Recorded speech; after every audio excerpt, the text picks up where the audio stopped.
Ini mau langsung mulai, Kak?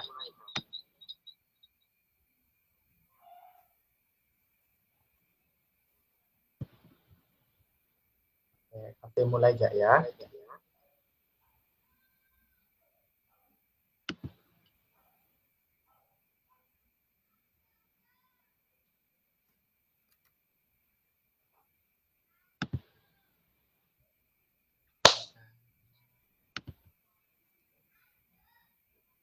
Ya, oke.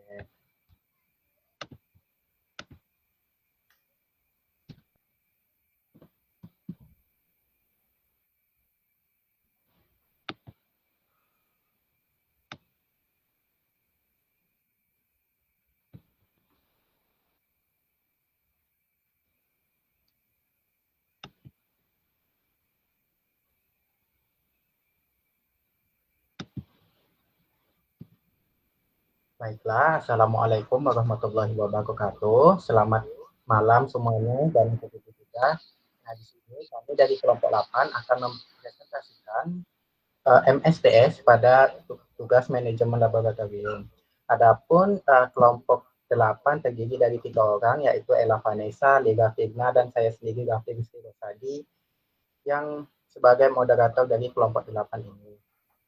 Nah, adapun pokok bahasan pada kali ini yaitu pengertian MSDS, manfaat MSDS, yang ketiga perbedaan MSDS format OSA dan ANSI, yang keempat MSDS untuk bahan kimia yang biasa digunakan di laboratorium, dan yang kelima penerapan MSDS di dalam laboratorium. Nah, pada pembahasan yang pertama yaitu pengertian MSDS. MSDS atau Material Safety Data Sheet atau lembar data keselamatan bahan adalah dokumen resmi yang berisi informasi lengkap tentang sifat kimia, bahaya, penanganan, penyimpanan, dan prosedur darurat suatu bahan kimia. Nah, MSDS disusun oleh produsen atau distributor bahan kimia agar pengguna dapat menggunakan bahan tersebut dengan aman di laboratorium maupun industri. MSDS menjadi pedoman penting dalam sistem keselamatan dan kesehatan kerja atau K3 karena membantu mencegah kecelakaan dan paparan bahan berbahaya. Nah, untuk bahasan yang kedua yaitu manfaat MSDS. Nah, MSDS memiliki banyak manfaat, terutama dalam kegiatan praktikum atau kerja di dalam laboratorium. Antara lain, yaitu yang pertama mengetahui bahaya kimia, misalnya mudah terbakar, korosif, beracun, atau reaktif. Yang kedua, memberikan panduan penanganan yang aman seperti cara mencampur, menyimpan, dan membuang bahan. Yang ketiga, menjelaskan tindakan pertolongan pertama bila terjadi kecelakaan seperti tumpahan atau kontak langsung dengan kulit. Yang keempat, mengarahkan pemilihan alat pelindung diri atau APD seperti sarung tangan, masker, atau kaca pelindung. Nah, yang kelima, membantu dalam keadaan darurat, misalnya kebakaran atau tumpahan besar. Yang terakhir, dengan membaca MSDS sebelum praktikum, risiko kecelakaan dapat diminimalkan dan keselamatan kerja lebih terjamin.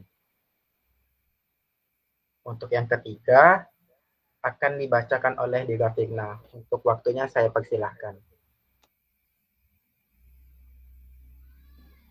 Baik, di sini saya akan membacakan perbedaan dari OSA dan ANSI. Nah, untuk OSA itu sifat aturannya itu wajib atau regulasi pemerintah AS.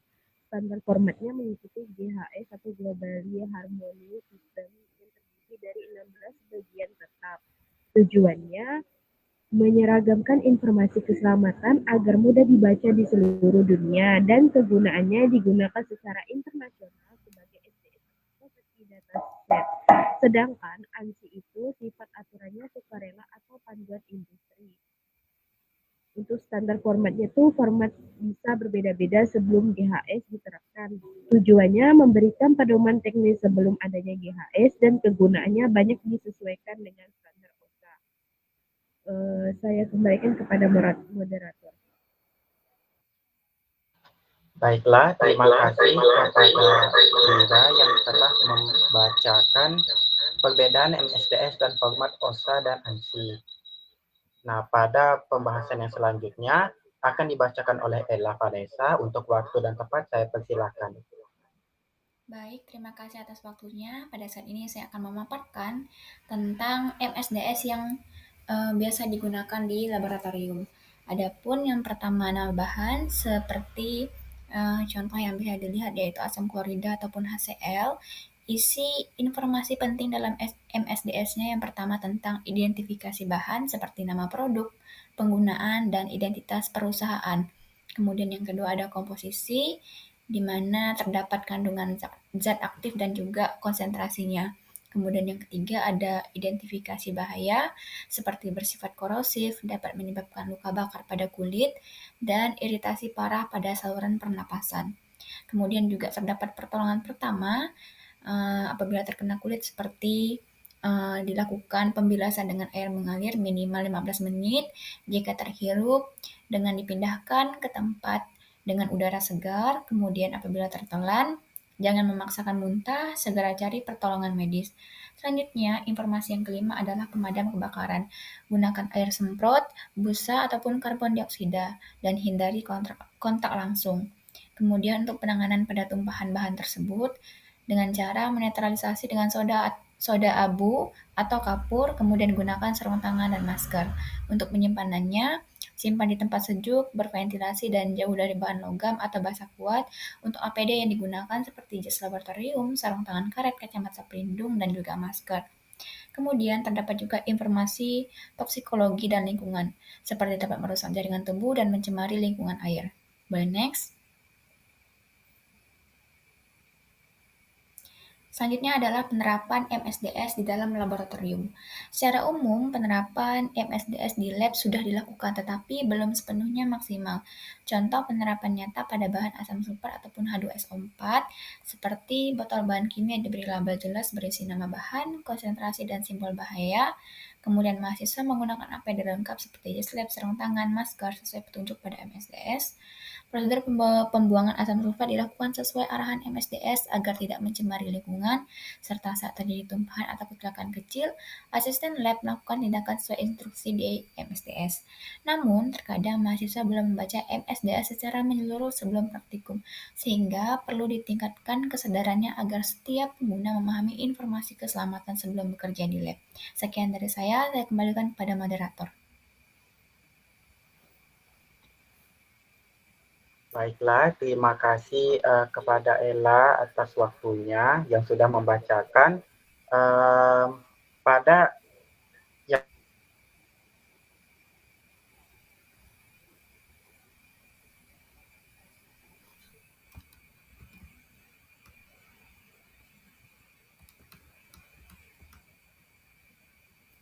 kata ataupun kata yang kurang berkenan. Sekian dari kami, terima kasih. Terima kasih.